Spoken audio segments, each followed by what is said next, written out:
I'm Jamil. This is a boy named Jamil. Welcome back to another video.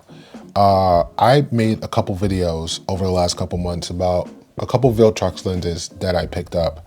I got a question recently about whether or not I was still using them, and I just wanted to make this follow-up video and just let you guys know that, yeah, I am still using them. In fact, I've been using them exclusively for my street photography photos since Christmas, since about December. Back in December, I was gifted the 40mm lens, the 40mm f2.5 as a Christmas present. I was really excited to get this lens because I was really interested in the Sony G lenses, and I thought that this was a good substitute for that $600 lens. For those of you who don't know, this Viltrox lens right now, you could probably find it for like $179. And so I thought that this was a good pickup for that price. And then I think in February, probably February or March, Viltrox released this 50mm lens, and they didn't just send it to me. I had to like put my name in a hat or whatever, and then win a contest or whatever. So they sent out this lens, and like this lens, it's 50mm. This is the one that I have been using the most. And there's a couple things that I want to talk about with these lenses. And then the third lens that I picked up from Viltrox, just because I do want to become better at it with street photography, is this 28mm like pancake lens. I want to try to make more 28mm street photography photos, but we'll get to this later. Hey, so I realized that as I was watching this video that this might sound like a sponsored video or a commercial for Viltrox. It's neither of those two. I'm just talking about these lenses because I've been using them a lot, and I thought that there might be some value in letting you guys know my thoughts. So not sponsored. This is not from Viltrox in any way. It's just some lenses that I've been using. Exclusively, 100%, I have been shooting all of my street photography with these two lenses. And so if you're new here, if you don't know a lot about me, I sort of see the world through 50mm. I've talked about this before. And so this Viltrox lens has been really impressive in allowing me to just have a lens that I can carry around every day and not worry about it getting stolen or not worry about it getting damaged or anything. Can I go in? Thank you.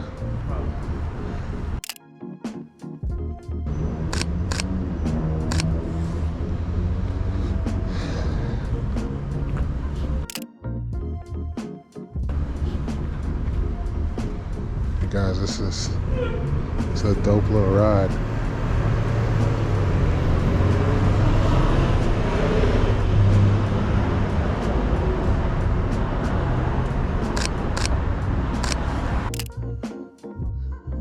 And so having this 50mm Viltrox to just grab and go with has been really good.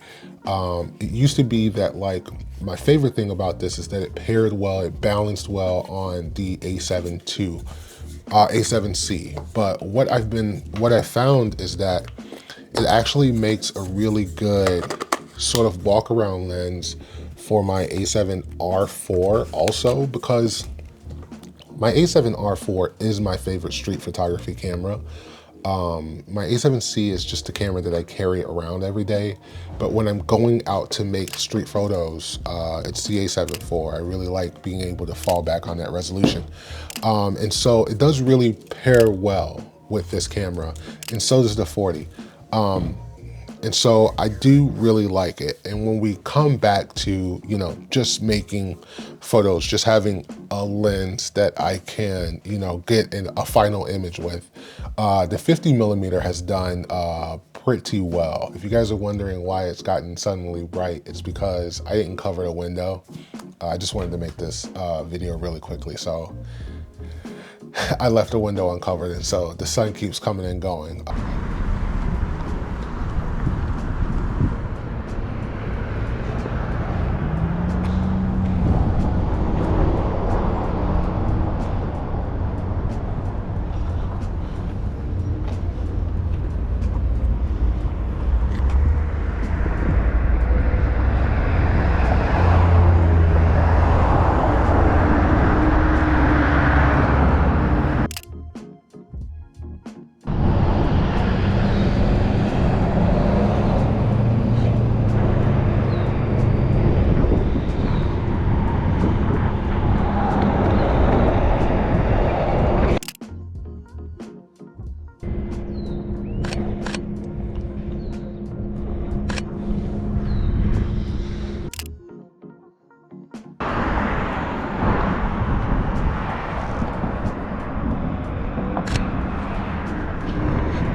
The photos are nice and sharp.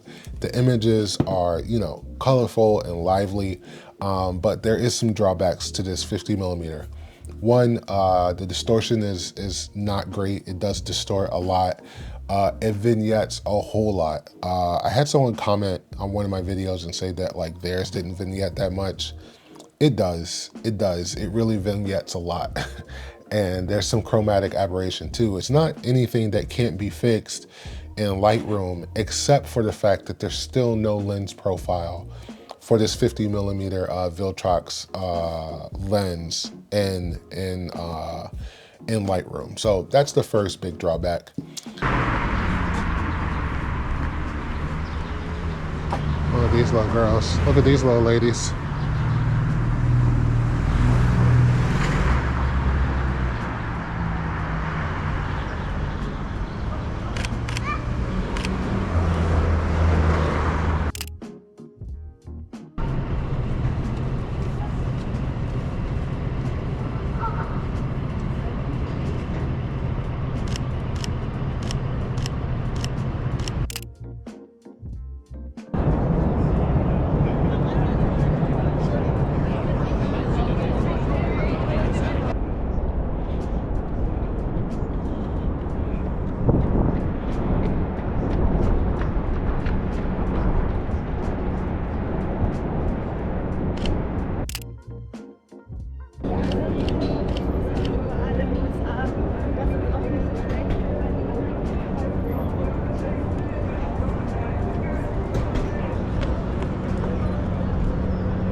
The second big drawback of this lens is that it's not built really well. It's a plastic lens. It's plastic all over. There's no additional like aperture ring or focus hole button or, you know, switch or whatever. So no bells and whistles. So it's just built really cheaply. I mean, it's a $200 lens. I'm not complaining. I'm just letting you guys know. And then, you know, there's no weather sealing. So, you know, I can't go out and shoot with it, you know, in the rain or anything like that. But the biggest thing about this lens that I found is that it's not a very inspiring lens. And I think if you're someone who, you know, attempts to go out and shoot as much as possible, you're not going to be motivated to go out and shoot with this 50mm lens. You have to find that motivation somewhere else. One of the things that I always say about this 50mm 1.2 is that when I use it, I am motivated to justify it. This lens was $2,000. And so some of my best images, some of my favorite images that I've made was with this 50mm lens because I was, you know, I was focused, you know, I was locked in, so to speak, you know, or as the young kids would say. And so this is a very inspiring lens. This one is not. And so that's the biggest thing. But it is easy to grab, it is easy to carry, it's lightweight, and when we're just talking about the images, it does well. Which brings me to this 40mm, and I can't really talk about this 40mm without talking about this 35mm. So this is my 35mm G Master, and one of the things, like, I think I've said this before, is that, you know, the longer you do street photography, the wider your street photography becomes. And so I've really been trying to get towards being like a 35mm shooter, but 35mm is still wider than I think my brain, you know, sees things. And so this 40mm, you know, is the right sort of in between 35mm and 50mm to sort of, you know, be a sweet spot. And so when I get sort of, you know, bored or tired with the 50mm, I will throw on the 45mm and try to find some motivation in that way. One of the questions that I've been asked, or there's two questions that I've really been asked when I've talked about, the difference between these lenses is like, couldn't you just like move your feet? And I don't know how to answer that question in a way that people will understand, other than to say like, I think you have to go out and shoot with them both. Or if you have like a zoom lens, put the zoom lens at 50, compose a photo, and then take that photo.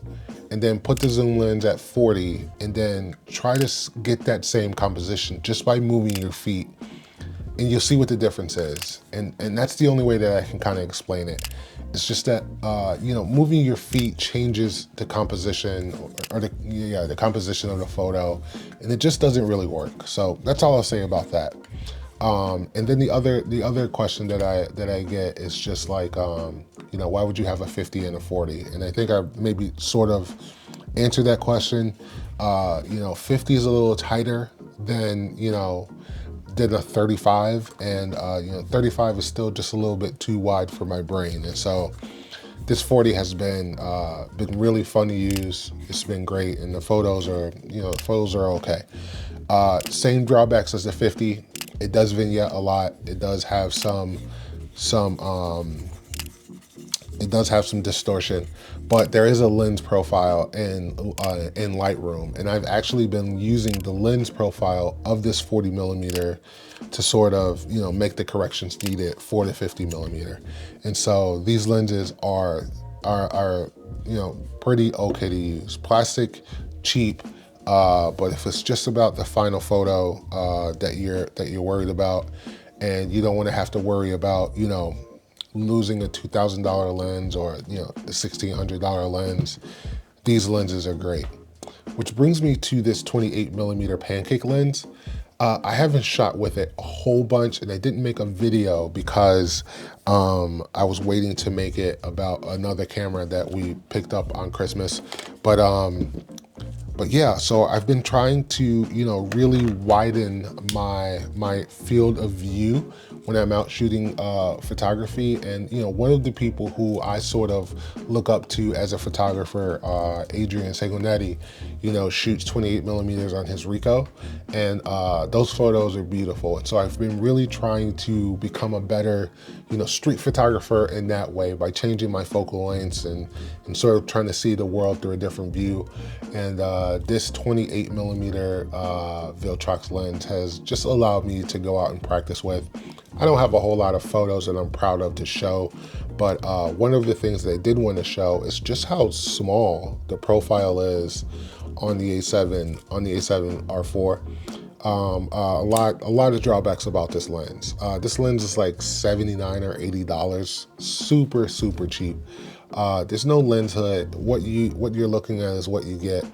The only thing that you have to sort of protect the element or the front element on here is just like a little switch that like opens it and closes it. This is not a lens that I think anybody should go out and buy if you aren't specifically trying to achieve a goal, which is to become a better photographer at 28 millimeters. And I don't know. Don't buy this lens. It's been fun for me, but I don't know if this is a lens for everybody.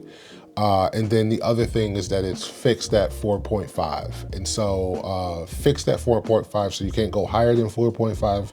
You can't go lower than 4.5. So yeah, that's it. You can have all of these lenses for about 350 to 400 bucks. And if you don't want to have a 50 and a 40, Viltrox has a lot of cheap lenses that you can go out and get. And so I mainly made this video because I don't want to be one of those gear reviewers who makes a review when something comes out and then never touch it again. I think I've said early on that like I'm not trying to sell you guys anything. You guys aren't going to find links to anything that I talk about. I do these, I only make videos on things that I will use, and I have been exclusively using these lenses for street photography. And so I just wanted to make this follow up because the questions were asked. But yeah, that's it. If you guys have any questions about these lenses, let me know down in the comments. I'd be happy to answer any of them. And so, yeah, I'm not trying to sell you anything, but if you're looking for some cheap lenses to be able to pick up, especially a cheap 50 millimeter, you know, I stand by this 2.0. That's it. That was the video. I'll see you guys in the next one. Peace.